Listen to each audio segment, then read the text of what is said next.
Paz do Senhor, irmãos. Deus possa nos abençoar nessa manhã.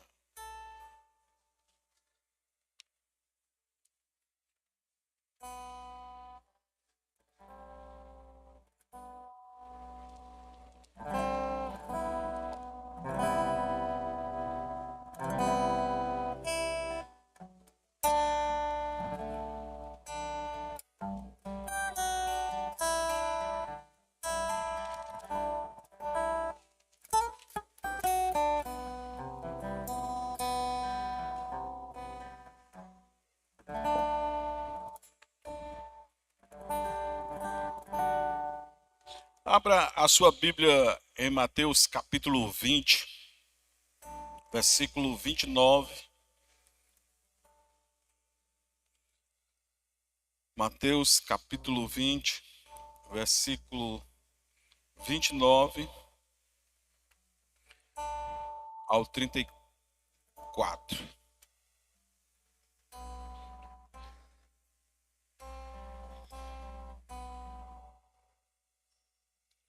Nós estamos numa semana que o mundo está comemorando coisas diferentes, né? Os crentes talvez estejam comemorando a coisa certa e o mundo talvez esteja comemorando a coisa errada. Ou ao contrário, talvez os crentes estejam comemorando a coisa errada e o mundo esteja comemorando a coisa certa. E daí a gente precisa entender o que a gente está fazendo dentro do contexto desse mundo. Porque o mundo vai nos apresentar muitas filosofias, muitas ideologias, muitas até falsas religiões que se aproximam com a verdadeira religião. E isso já era uma profecia e um anúncio de Jesus e dos apóstolos. Paulo, principalmente em Atos, ele disse que quando ele fosse retirado da igreja, haveriam os lobos e aqueles que invadiriam a igreja, e ali eles apresentariam todo tipo de doutrina. Muito obrigado. Deus te abençoe. Mateus capítulo 20, versículo 29 diz assim: Saindo eles de Jericó, uma grande multidão o acompanhava. E eis que 2 cegos, assentados à beira do caminho, tendo ouvido que Jesus passava, clamaram: Senhor, filho de Davi, tem compaixão de nós. Mas a multidão repreendia para que se calassem. Eles, porém, gritavam cada vez mais: Senhor, filho de Davi, tem misericórdia de nós. Então, parando Jesus, chamou-os e perguntou: Que quereis que eu vos faça? Responderam: Senhor, que se nos abram os olhos. Condoído, Jesus tocou-lhes os olhos e imediatamente recuperaram a vista e o foram seguiram a Jesus. O capítulo 29, embora eu não vá pregar sobre a cura dos cegos, mas o capítulo 29, ele principia esse evento que está acontecendo por esses dias, né? Ele anuncia exatamente aquilo que a Bíblia fala e chama de Páscoa. A semana também, que tradicionalmente a gente chama a Semana da Páscoa, que já não é mais também mais uma semana. Começa agora na sexta-feira para alguns já, né? Já começa na sexta, chamada a sexta do grande sofrimento, da grande agonia de Jesus, o momento que antecipa a sua morte. Então já não é mais no dia mesmo, né? Na sexta-feira, aliás, da paixão chamada, né? Já é só uma sexta-feira mesmo. E isso porque é feriado nacional, porque se não fosse também, já nem seria mais essa semana nem esse dia, só o sábado. Então tudo inicia nesse momento em que Jesus ele vai saindo de Jericó. E nessa cidade de Jericó, nós já conhecemos elas desde do passado. Conhecemos elas desde ali da entrada do povo na cidade, na terra prometida, quando a grande fortaleza foi destruída aos gritos àquela cidade. Deus ali fez um prodígio tremendo naquela ocasião, destruindo aquela fortaleza, que tinha o mesmo nome da cidade. E ali há uma profecia que, se alguém levantasse, Josué 6:26, coloca aí para a gente, uma profecia de que se alguém levantasse aquela cidade, pagaria através de maldição. Josué amaldiçoou a cidade. Naquele tempo, Josué fez o povo jurar e dizer: maldito diante do Senhor seja o homem que se levantar e reedificar esta cidade de Jericó, com a pedra do seu primogênito, com a perda do seu primogênito, lhe porá os fundamentos e a custa do mais novo as portas. Havia uma profecia de maldição sobre aquela cidade. Jesus está exatamente nesse lugar. Talvez você tenha lido aí a Bíblia e tenha visto em Marcos e Lucas e Mateus que há uma diferença entre o relato dos apóstolos. Porque aqui ele diz que ele está saindo, na outra diz que ele está entrando. E isso porque tinha duas cidades de Jericó. Uma construída por Herodes, que reconstruiu e fez uma cidade mais ampla, e uma cidade velha, que eram os escombros da cidade de Jericó. Essa cidade ficava exatamente, esse caminho de uma para outra, ficava bem no meio. E Jesus está ali naquela cidade, uma cidade amaldiçoada, uma cidade que estava debaixo de sombras de maldição, e que lá no livro dos Reis, a Bíblia cita um homem que fez exatamente isso. Ele tentou reconstruir Jericó. E quando ele tentou reconstruir Jericó, ele perdeu o primogênito, depois perdeu o outro filho. Exatamente como a profecia que Josué havia estabelecido naquele lugar. É nessa cidade que Jesus está ali saindo de Jericó. Está naquelas imediações. A cidade que também era conhecida como uma cidade de prazeres e de lazer, porque ali estava o palácio de inverno de Herodes, era ali onde ele passava, né, esse período de inverno, no seu grande palácio. Uma cidade exuberante, tinha muitas palmeiras, tinha os sicômoros. Inclusive, a gente vê que o Zaqueu vai subir numa dessas árvores, né, para ver Jesus. Era uma cidade que era o último posto de abastecimento das populações que subiam a Jerusalém. Quem ia a Jerusalém tinha por obrigação passar em Jericó, porque era o último lugar que eles poderiam organizar mantimento, organizar a viagem. Dali para frente seriam 25 quilômetros de distância, em um terreno íngreme, com subidas altíssimas, 1 quilômetro de subida, porque também Jericó era a cidade, e ela é a cidade mais baixa do mundo, a cidade que está abaixo do nível do mar, 400 metros. É a cidade mais baixa do mundo. A cidade, vamos dizer, que é como se ela estivesse num buraco escuro. É nesse lugar de maldição, é nesse lugar de escuridão, é nesse lugar que, embora seja um lugar prazeroso, mas era prazeroso para o pecado daqueles homens, que Jesus chega ali e ele salva um pecador rico e 2 cegos pobres. Você já deve ter visto esse mesmo milagre lá em Marcos, onde ele é chamado de Bartimeu. E ele não era só cego, ele também era mendigo. Tinha um rico que tinha tudo, mas não tinha uma direção para a vida, não tinha um destino. Tinha 2 pobres mendigos que não tinham para onde ir e nem podiam ir porque não enxergavam o caminho, nem tinham destino. É nesse lugar que Jesus cura esses 2 homens.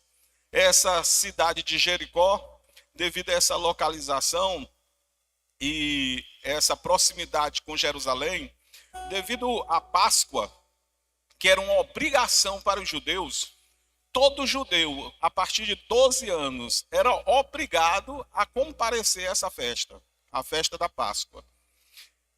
E tinha uma observação: aqueles que moravam a 25 quilômetros de Jerusalém.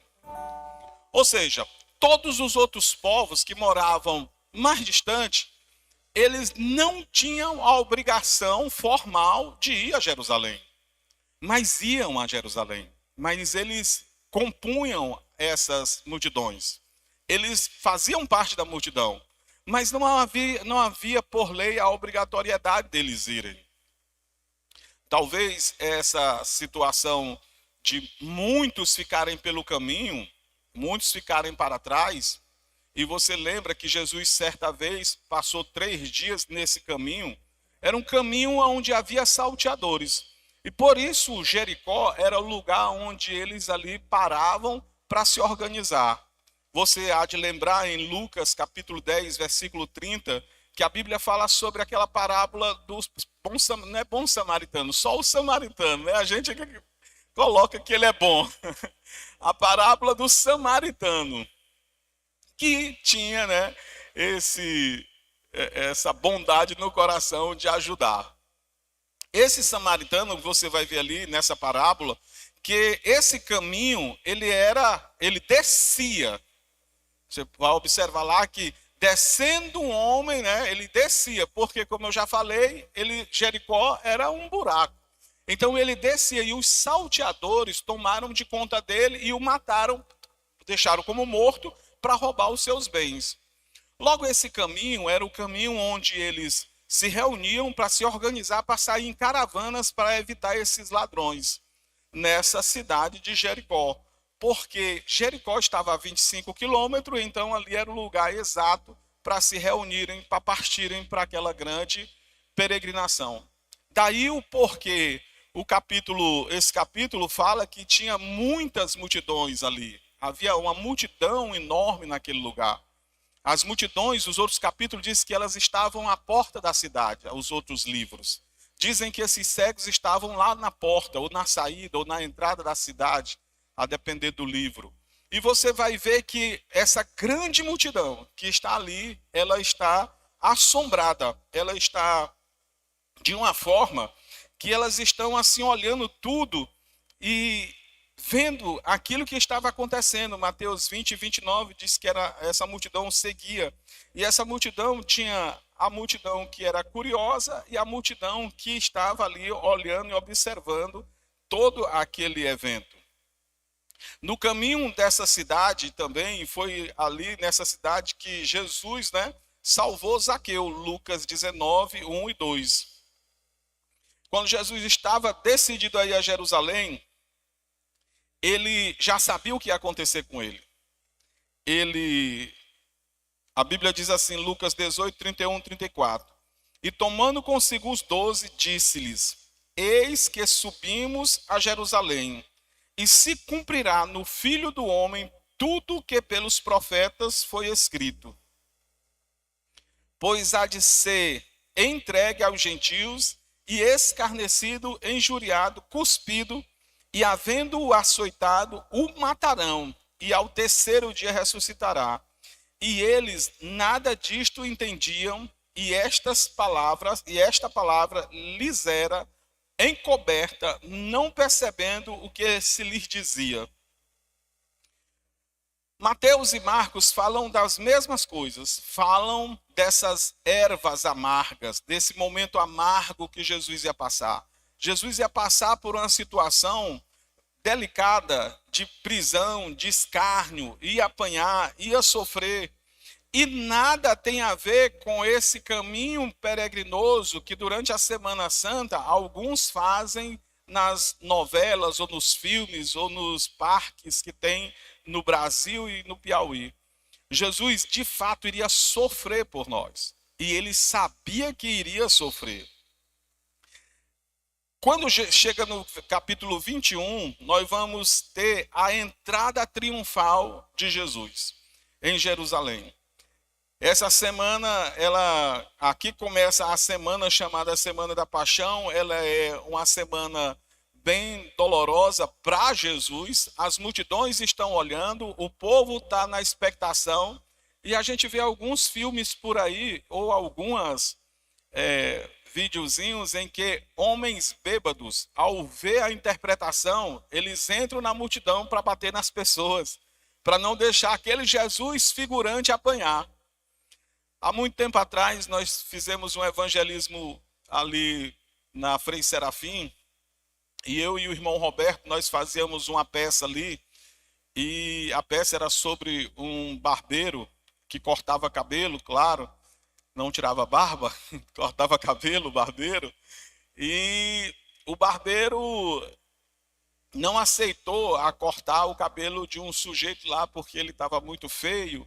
E aí ele começou a falar de Deus e tudo tal. E uma pessoa que estava assistindo a peça fazia assim para a gente, excomungados, para mim e para o irmão Roberto, excomungados. Vocês são mentirosos, Jesus é poderoso sim, porque o irmão Roberto argumentava, se Deus é Deus, então por que as pessoas estão doentes? Claro que não existe Deus. Aí eu ficava tentando ali replicar, retrucar, e o cara dizia, você é do cão com o irmão Roberto, e queria vir para pegar a gente, queria brigar.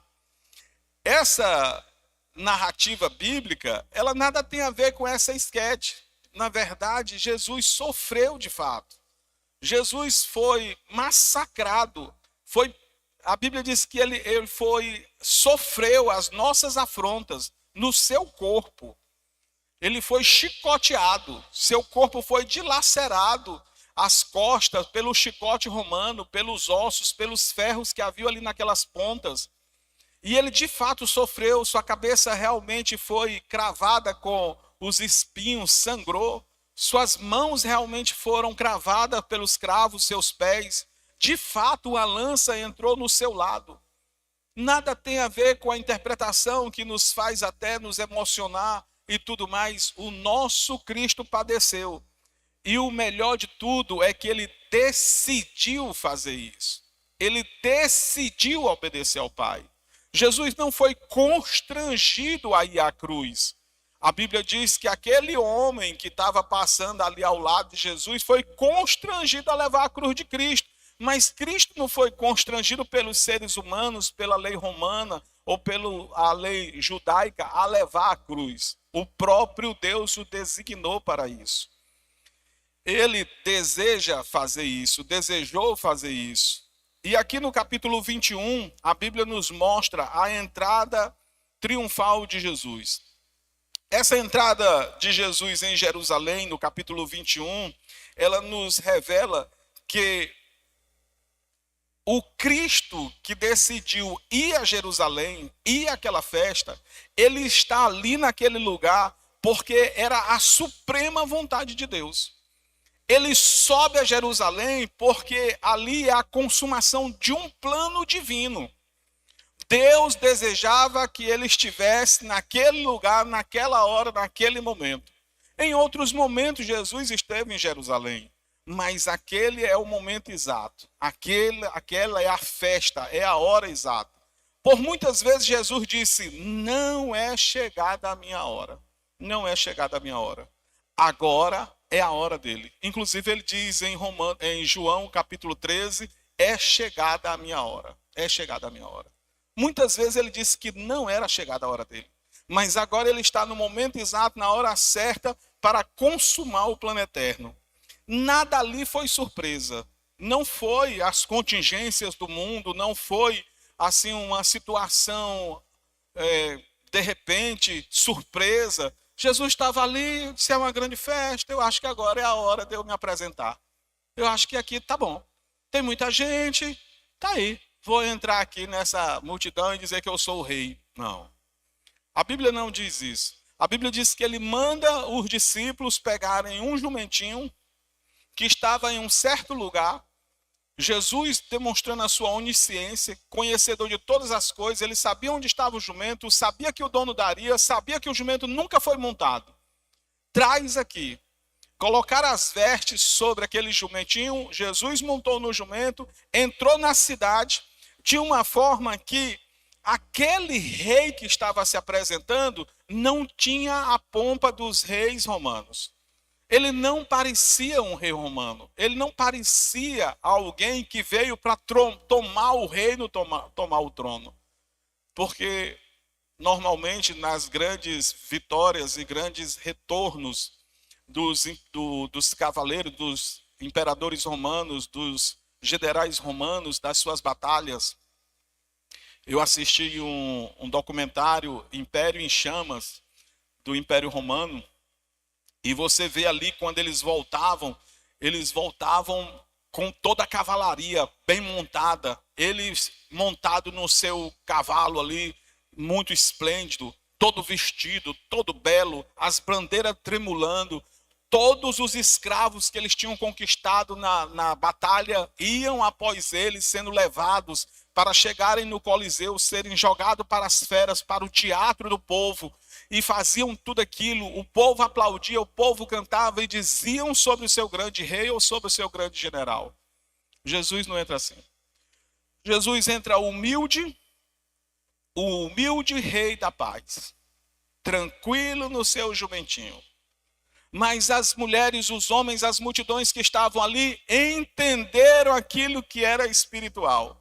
E a Bíblia diz que eles pegaram as palhas, né, as palhas das palmeiras e colocavam, Jesus entravam, e ali naquele lugar foi proclamado que Jesus era o Messias. Essa entrada humilde de Jesus também faz parte de uma profecia, porque nada aqui foi ao acaso. Aqui é o plano eterno de Deus acontecendo. Coloca Zacarias 9:9.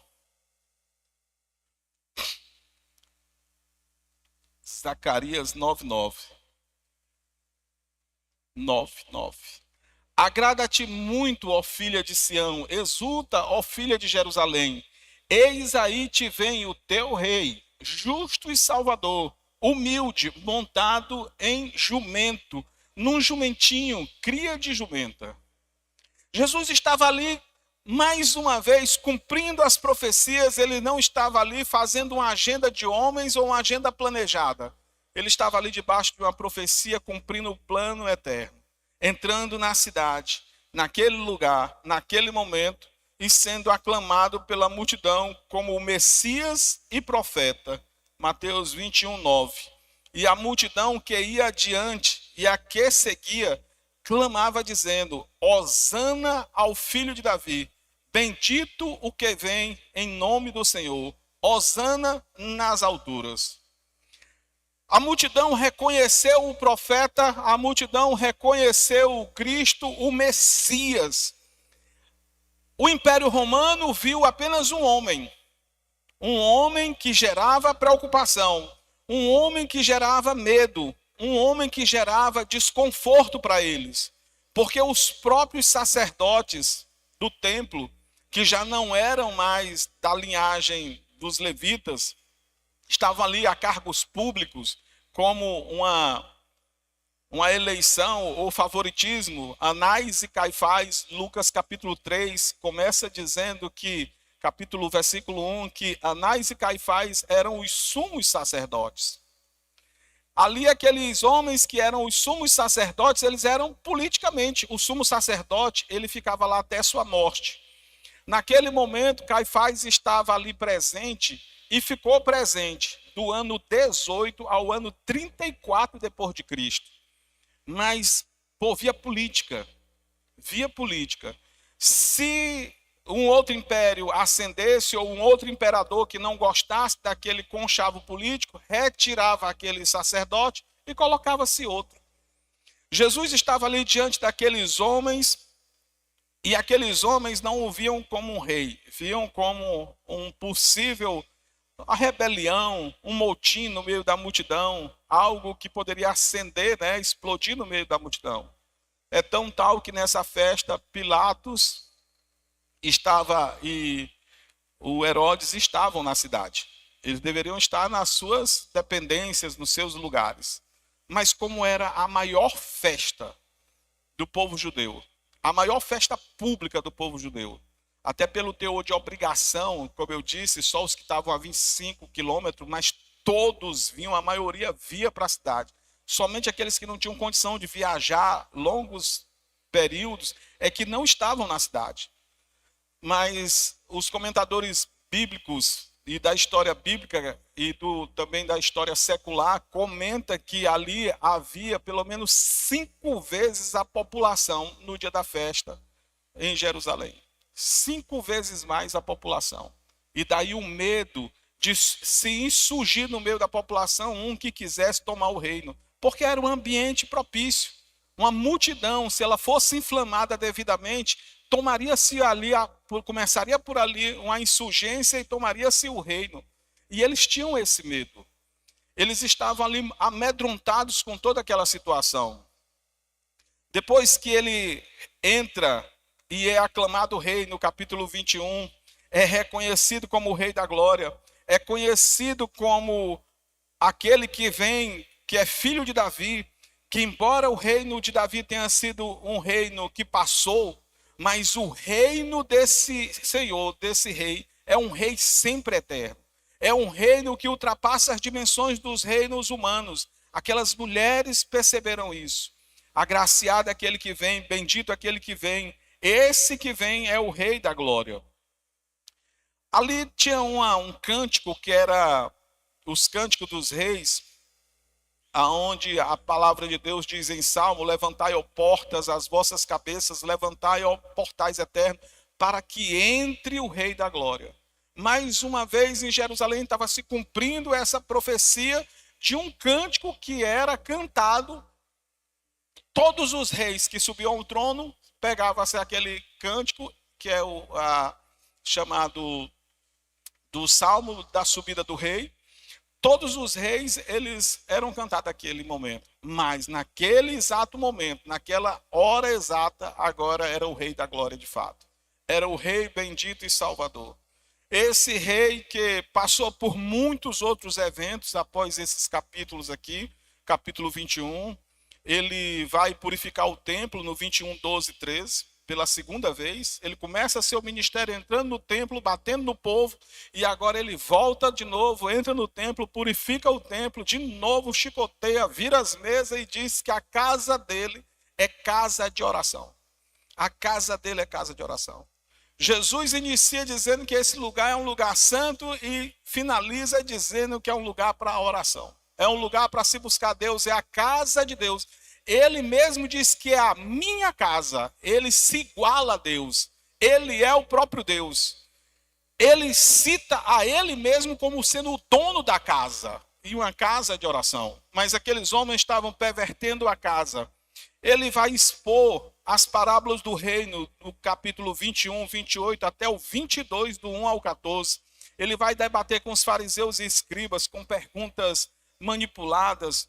Ele vai falar sobre a sua segunda vinda, Mateus 24, do 1 até o 51. Ele vai falar dos assuntos dos fins, as escatologias do reino, do capítulo 25, do 1 ao 45, todo o capítulo. E no capítulo 26, Jesus está agora como se ele estivesse cada vez mais se aproximando da cruz. A cruz está ali e ele está andando em caminho a essa cruz. Ele não está indo em oposição à cruz, ele não está voltando, ele não está questionando. Ele está indo para a cruz. Ele vai para a cruz. E eu sempre digo que gosto de uma música, mas não entendo. A música diz: eu vou passar pela cruz. Jesus não passou pela cruz. Jesus, ele ficou na cruz. Claro que esse verbo passar aí é o verbo sofrer as afrontas da cruz. Eu vou me pendurar na cruz, eu vou ficar nela, eu vou sofrer tudo que a cruz possa acometer sobre a minha vida. E por isso o autor usa: eu vou passar pela cruz. Eu vou passar por todos os martírios, todas as dores, todas as questões que a cruz me imputa. Jesus está indo em direção à cruz, nós poderíamos dizer que ele está à sombra da cruz. Que a cruz já está projetando sobre ele essa sombra. Ele ainda não está sofrendo as dores da cruz em si, mas ele já está passando por todo um processo, todo um caminho que vai levar a esse destino.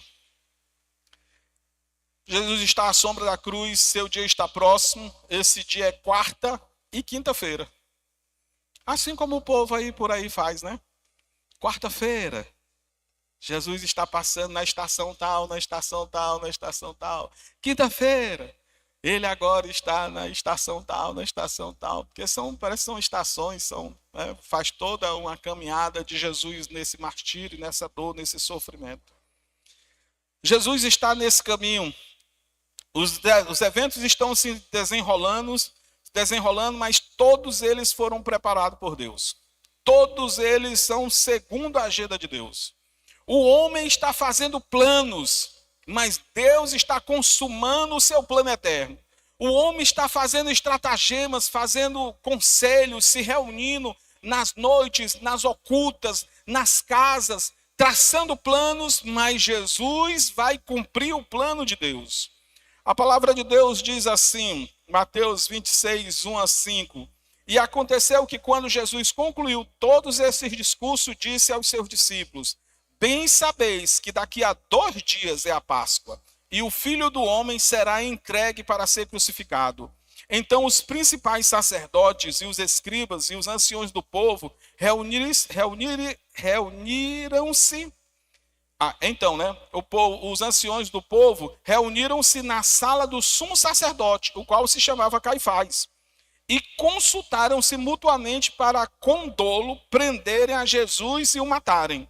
Mas diziam, não durante a festa, para que não haja alvoroço entre o povo.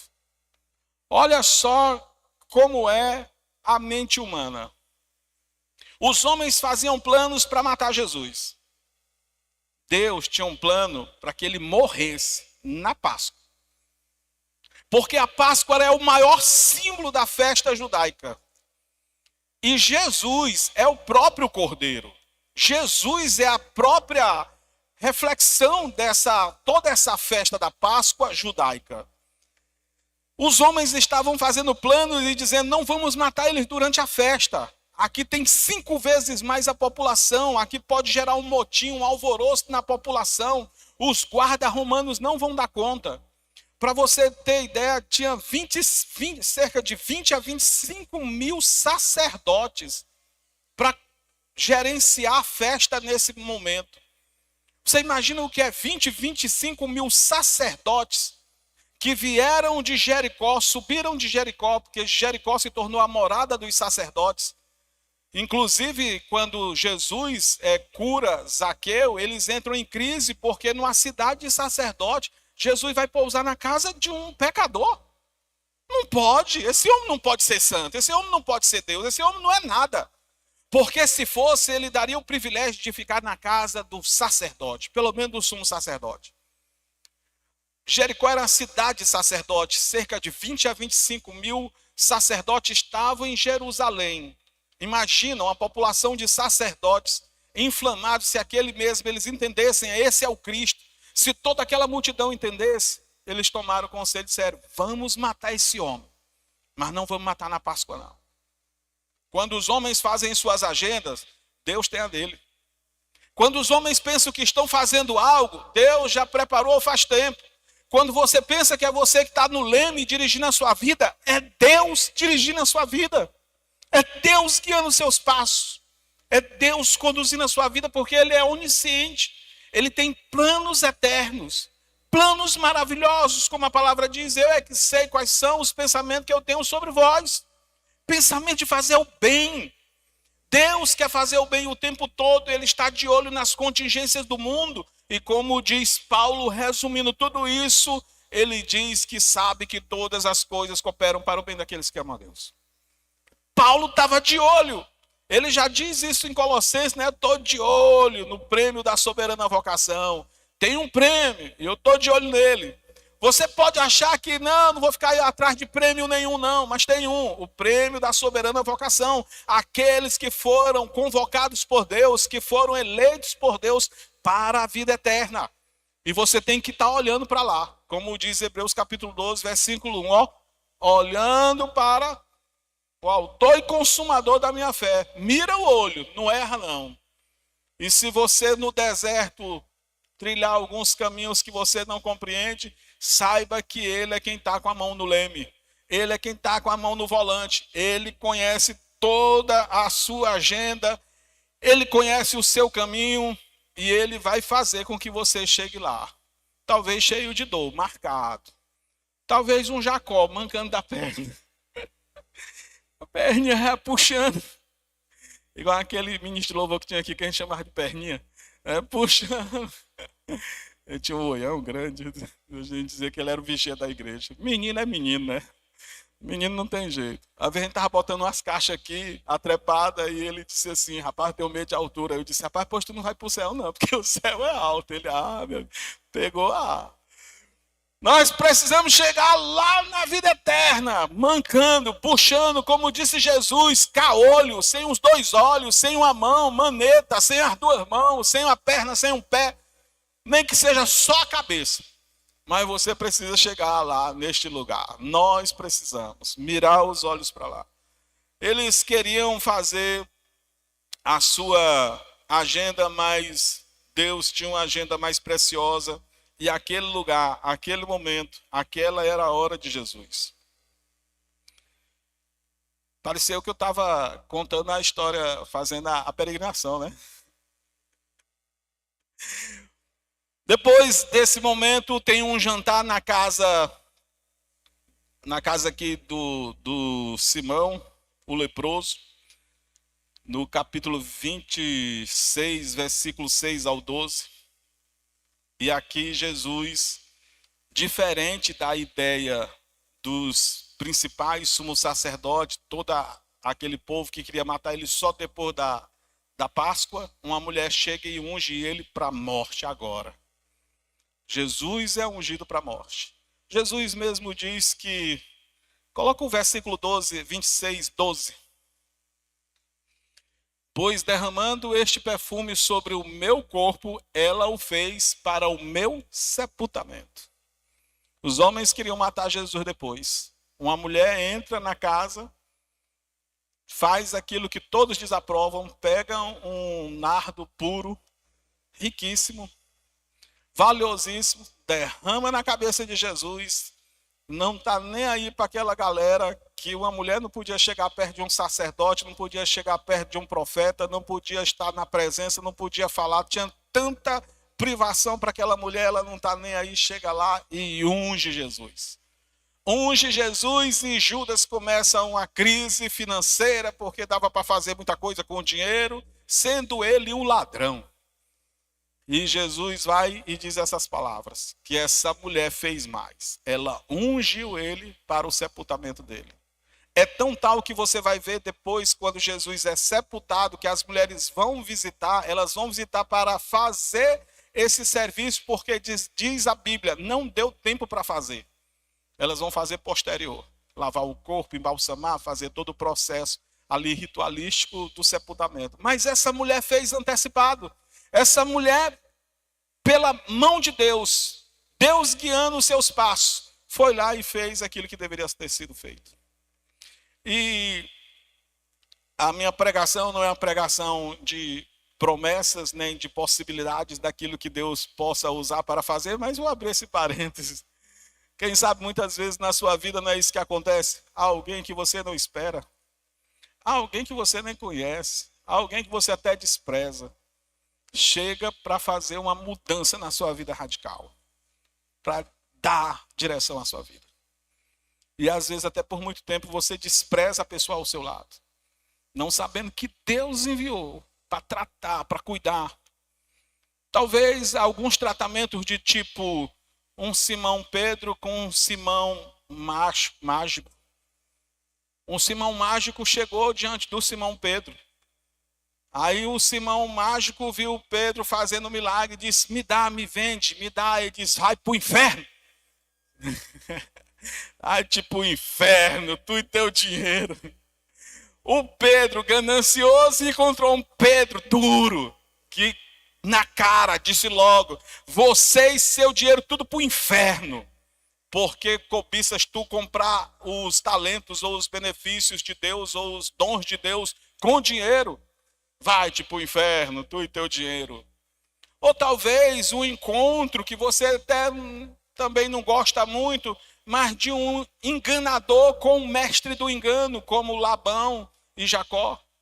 Jacó enganou o irmão, se encontrou lá depois com um que era mestre do engano. Enganou ele 20 vezes, só o salário mudou 20 vezes. 10 vezes, 20 vezes. Enganou ele até dizer chega. Até com a própria mulher que ia dar, ele enganou. O homem foi dormir com um, acordou com o outro. Gostava de enganar e encontrou um melhor do que ele. E tratou aquelas coisas que nele era terrível o engano. Talvez algumas vezes você se encontra com alguém que é chato, antipático. Talvez seja para curar a sua antipatia. Talvez seja para dar um trato, uma polida em você. Talvez alguém que é carrancudo, alguém que fica aí ao seu lado, até aqueles chorão, mendigando, aqueles que mendigam o amor, mendigam a atenção. É um mendigo eterno. E você não suporta, dá vontade de mandar também ir lá para o inferno também. Mas não faça não, que você não é dono de terra no inferno, não. Você manda para o céu, vai-te para o céu. Me deixa de mão. Também não manda morrer não, porque você não sabe para onde vai, entendeu? Vai-te para o céu, Deus te leve. Faz como a irmã Maria Rocha, certa vez, andando aí com o povo, segura na mão de Deus e vai. Entrou no carro aí disse, segura na mão, vai dirigir aí de qualquer jeito, então vai, segura e vai. Veja que Deus tem um propósito para a sua vida. Veja que Deus pode trazer esses momentos. Voltando para cá, aquele momento, aquela mulher cumpriu aquilo que era o plano de Deus. E o plano de Deus é que Jesus morresse naquele dia.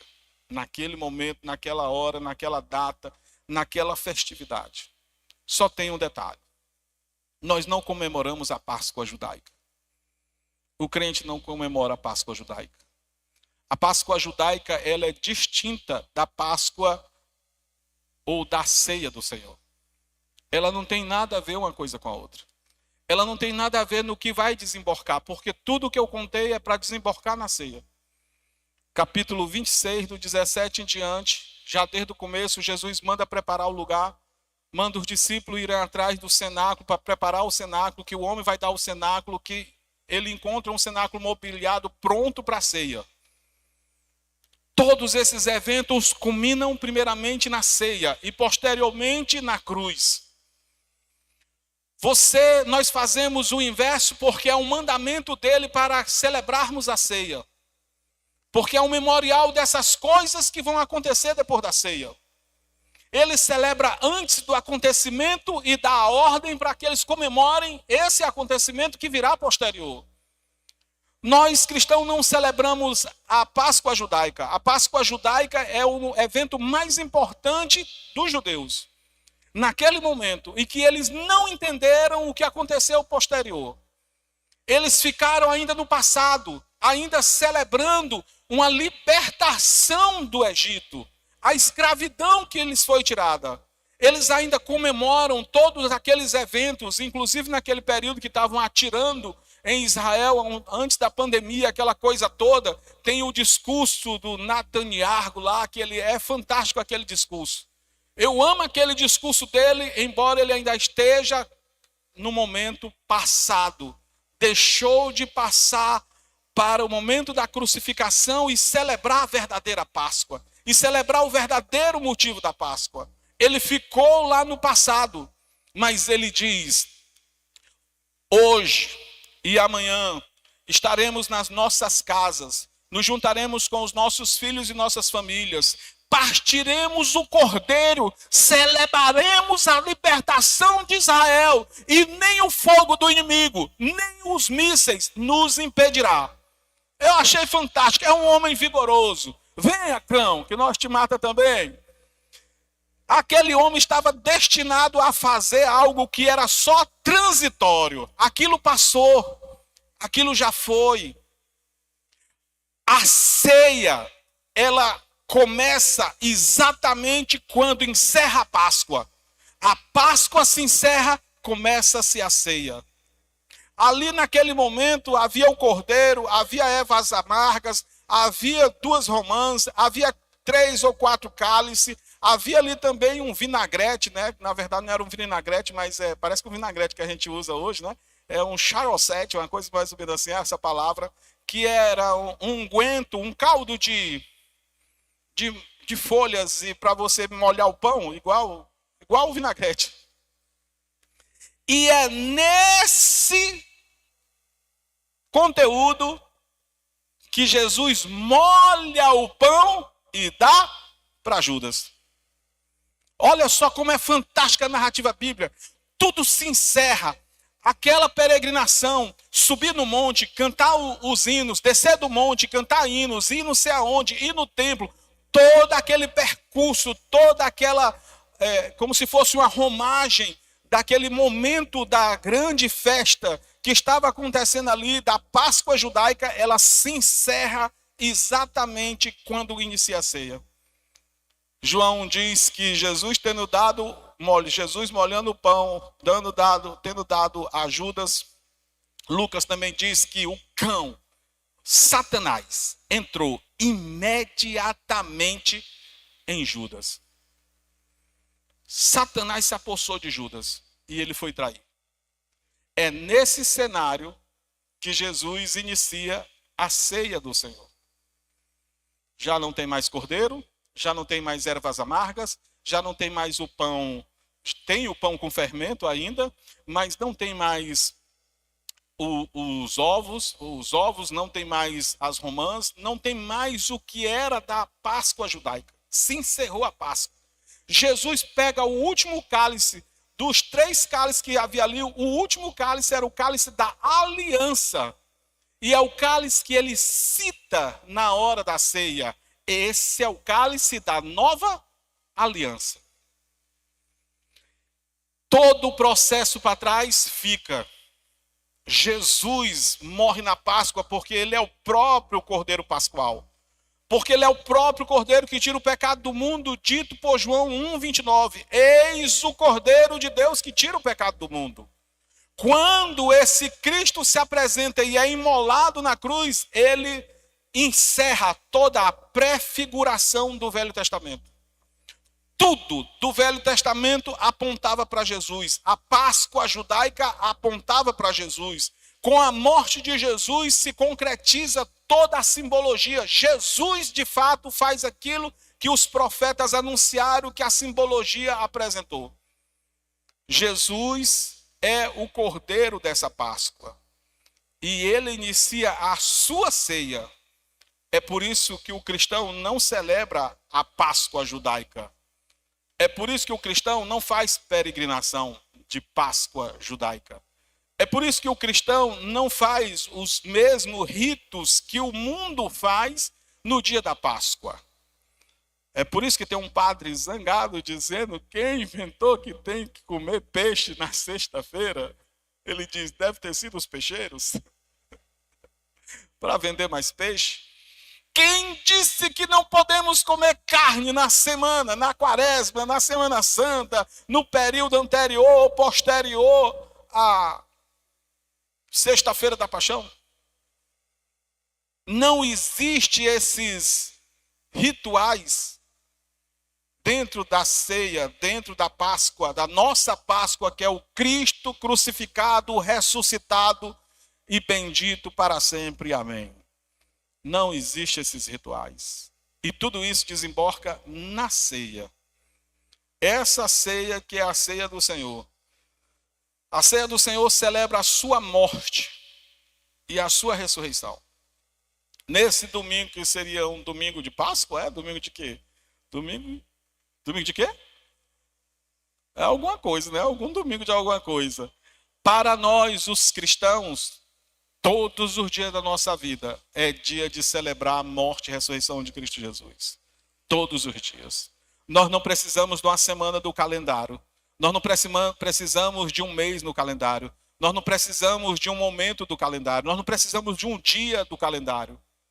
Nossa celebração é contínua, é todos os dias, é todos os momentos. A nossa vida é em Cristo, nós estamos escondidos em Cristo, guardados em Cristo. E todo dia é dia de celebrar que o Cristo nos ganhou, nos comprou, nos resgatou do império das trevas e haverá de nos levar para o reino do Filho do seu amor naquele grande dia. Na grande ressurreição dos mortos, se nós não estivermos mortos naquele dia, nós seremos trasladados desse corpo. Nosso corpo será modificado, subiremos as nuvens para encontrar ao Senhor com poder e grande glória. A Bíblia diz que todo olho vai ver, toda língua vai ver e ainda vai confessar que Jesus é Senhor e Rei. Vai ser o maior evento da terra. O maior evento da terra. Esses dias pregando eu disse que um dos maiores eventos da terra foi quando o Michael Jackson né? Cantou lá no Orange Bowl, que ele sobe e fica ali uns minutos parado, e o mundo gritando pela TV e naquele. Nem se compara quando a trombeta soar no céu, o alarido dos arcanjos, quando todo for descortinado o momento de Jesus, nada se compara. Aplausos, choros, gritos, tormentos e vergonha. Será um momento ímpar na história. E eu creio que cada um de nós estaremos lá, não por nós, mas por causa dele. Hoje ceiamos porque, primeiramente, é um símbolo do pacto. A ceia é um símbolo do pacto do Senhor com o seu povo. Mateus 26, 26, nos diz assim.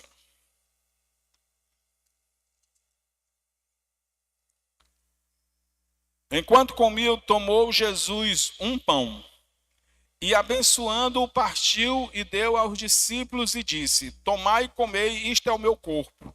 A seguir tomou o cálice, tendo dado graças, o deu aos discípulos, dizendo: bebei dele todos. Paulo acrescenta, ainda diz isto, e a própria Escritura diz: porque isto é o meu sangue, derramado por vós, todos vós. É um símbolo do pacto.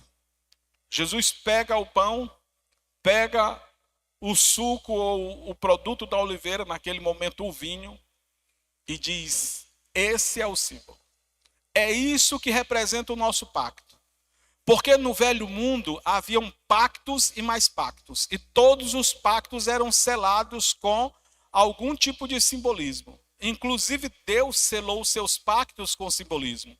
Quando Deus disse que não ia mais destruir o mundo, ele diz: eu colocarei o meu arco lá no céu. Toda vez que você vê, você lembra que eu prometi. E olhe, não é para que Deus não esqueça. É para que você sempre lembre. É você que tem que estar com a sua mente ligada. Deus não esquece. Deus não tem problema de memória. Deus não promete uma coisa aqui e depois vai esquecer. Até quando a Bíblia diz, e se lembrou Deus, ainda assim são figuras de linguagem para expressar uma outra situação. Deus jamais esquece. Deus nunca está desatento. Deus nunca dorme. Deus nunca dorme, Deus nunca é vencido. Deus não dorme. A Bíblia diz que o guarda de Israel não toscaneja, não pisca. Está lá, ó, vidrado, olhando para você. O versículo do Joanisson: os olhos de Deus estão postos sobre a terra, sobre os justos e os bons. Eu gostava desse negócio. Provérbios, né? Os olhos de Deus estão atentos, estão olhando, está firme, ele não vacila, ele não perde você na curva, ele não perde você quando desce lá embaixo. A palavra de Deus diz assim, falando sobre os inimigos de Deus: se você for para o fundo do mar, lá eu vou te encontrar. Se você subir até as alvas, até o céu, lá eu te encontro. Se você se desterrar para o meio dos seus inimigos, lá também eu te encontrarei. Para Deus não tem quem fuja dele. Ninguém foge da sua vista e ninguém foge do seu propósito. Nem que seja torto, como eu já falei. Haveremos de cumprir o propósito de Deus. É um símbolo, é um mandamento. Deus, através de Paulo, escrevendo a carta que ele diz que recebeu do Senhor, ele diz: eu recebi do Senhor o que também vos entreguei. Que na noite que foi traído, partindo para... E ele diz: bebei. Bebei é o imperativo. Bebei não é beba se você quiser. Beba quando lhe for possível. Beba se você tiver desejo. Beba se você estiver bom. Não. Ele diz: fazei isto. Fazei também é imperativo. Faça isso. É um poder de ordenança. Fazei, bebei, comei. Coma tu, beba tu, faça tu. Ele não está pedindo, ele está ordenando. É um mandamento. Jesus deixou 2 mandamentos para a igreja. 2. A ceia e o batismo. Muitas vezes na inversão, o batismo e a ceia. Tem que ser batizado e tem que ceiar. E ainda tem mais aquelas complicações, né? Aqueles que estão em pecado, que estão vivendo uma vida dissoluta, que estão abandonando a Deus, entregue à luxúria, entregue aos pecados, esses deveriam se examinar primeiro e ter a boa ou a capacidade de se retirar por um momento da ceia e dizer: Senhor, eu quero me consertar. Eu quero ter uma mudança de vida. Porque eu não estou condigno com aquilo que o Senhor fez por mim. Eu estou vivendo uma vida totalmente afastada de Ti. Totalmente à parte de Ti. Amando mais ao mundo do que a Deus. Gálatas 4:4 diz que quem ama ao mundo mais do que a Deus jamais poderá ser amigo de Deus. É inimigo de Deus. Não há comunhão entre essas duas coisas. Ou você se torna amigo do mundo, ou você se torna amigo de Deus. Não dá para ser amigo dos dois. Mas é um mandamento. É uma comemoração. Ele diz: fazei isto em memória de mim. É uma comemoração. O que você comemora? A morte e ressurreição de Cristo Jesus. Você celebra a vitória de Cristo na cruz. Você celebra com Paulo quando ele diz: ó morte, onde está a tua vitória? Cadê a tua força, morte? Cadê o teu poder? Para a nossa alegria, Jesus ressuscitou.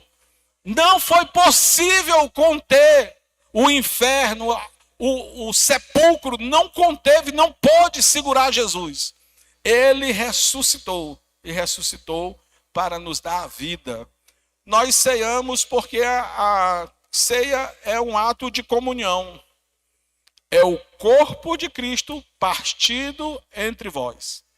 É na comunhão, é no ajuntamento do povo de Deus. É todos nós nos sentindo esse corpo, parte desse corpo. Uma garantia, acima de tudo. Ele diz que esse sangue é derramado por vós.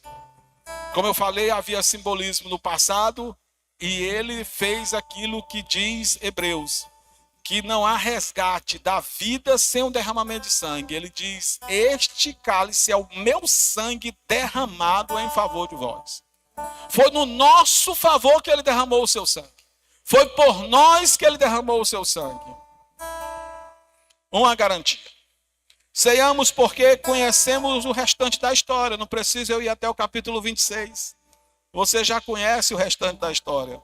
Ceiamos porque nós sabemos do triunfo do Senhor sobre a morte. Nós ceiamos porque nós sabemos que o seu reino é vindouro e é sempre eterno. Nós ceiamos porque nós estaremos para sempre com ele. Em nome de Jesus, o povo de Deus diz amém. Amém. Fique de pé em nome de Jesus e vamos celebrar a ceia do Senhor.